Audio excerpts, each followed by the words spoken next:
மக்களே, இன்னைக்கு அம்மா கட்லக்கு செஞ்சு கட்ட போகிறேன். அது எப்படி செய்யலாம்னு கிச்சனுக்குள்ளே போய் பார்ப்போம். வாங்க கிச்சனுக்குள்ள.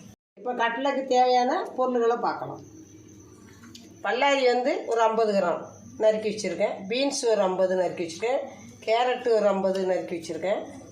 மிளகா வந்து 2 மிளகா காரத்துக்கு தக்கன நீங்கள் தேவையான கூட்டிக்கங்க. இஞ்சி வந்து ஒரு பெரிய துண்டு, அதையும் நல்லா பொடிசாக நறுக்கி வச்சுருக்கேன். 3 உருளைக்கிழங்கு வந்து அவிச்சு தோல் உரித்து வச்சுருக்கேன். மல்லிக்கீரை தேவையான அளவு, கரம் மசாலா ஒரு 6 பிரெட் எடுத்து வச்சுருக்கேன். உப்பு, தனியா பொடி, காஷ்மீர் வத்தப்பொடி, ஆயில்.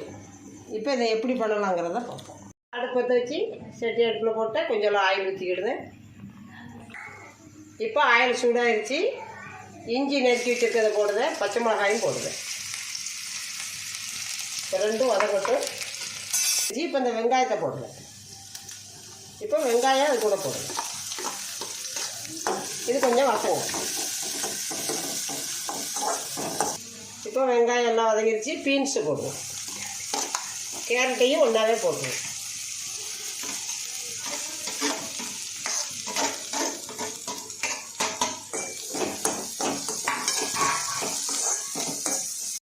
இப்போ அதுக்கு தேவையான உப்பு போட்டுக்கிடுவோம்.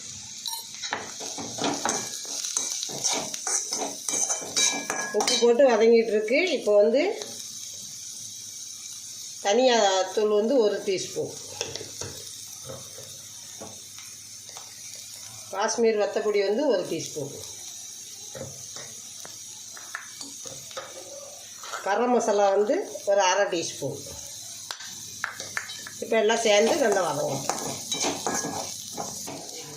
எல்லாம் வதங்கிட்டு இருக்கு. இப்போ மல்லி இலையை போட்டுருவோம். இப்போ அந்த காய்கறி எல்லாம் வதங்கிருச்சு. இப்போ இந்த உருளைக்கிழங்கு 3ஐயும் நல்லா மசிச்சு வச்சுருக்கேன், வேக வச்சு. இதை இப்போ தட்டி உப்பெல்லாம் நீங்கள் பார்த்துக்கோங்க, கூட்டி குறைச்சி இவங்களுக்கு தேவைன்னா போட்டுக்கோங்க.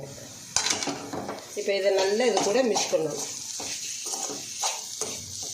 கட்லக்கு எல்லாம் ரெடி ஆயிடுச்சு. இப்போ நம்ம உருண்டை பிடிச்சி சேஃபாக நம்ம பொரிச்சு எடுக்கலாம். இப்போ இந்த ப்ரெட் எத்தனையும் நம்ம வந்து இதில் பிச்சு போட்டுக்கிட்டோம் மிக்சியில். இப்போ நல்லா பொடி அரைச்சிட்டு வந்துடுதான். ஆனால் தண்ணியெல்லாம் ஊற்ற வேண்டாம். நல்லா தூள் மாதிரி பொடிச்சிட்டு வந்துடுவோம். ப்ரெட்டை இந்த அளவுக்கு நம்ம தூள் பண்ணிக்கிடணும். இப்போ கட்லக்கு வந்து இந்த மாதிரி உருட்டி இந்த மாதிரி ஷேப்பாக நம்ம வச்சுக்கிடணும். இப்போ வந்து இது வந்து மைதா கரைச்சி வச்சுருக்கேன்.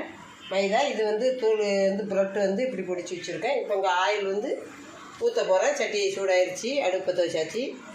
இப்போ ஆயில் சூடாகட்டும். இதை போட்டு காட்டுது.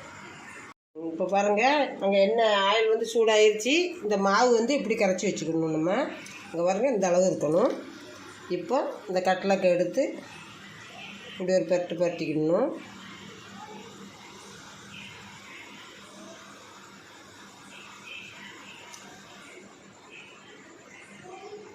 இப்போ இதை ஆயிலில் நம்ம போட்டுக்கணும்.